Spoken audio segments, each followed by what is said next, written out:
இந்த அன்னாபிஷேகம் நாம் ஆண்டுதோறும் நமக்கு உணவெடுக்கும் இறைவனுக்கு நன்றி மறவாமல்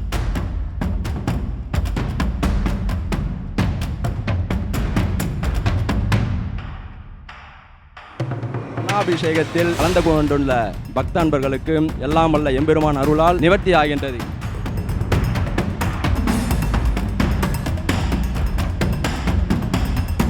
சொல்லக்கூடிய மக்களுடைய குறையை தீர்க்கக்கூடிய ஒரு மிகப்பெரிய ஆலயமா இங்க இருக்கு.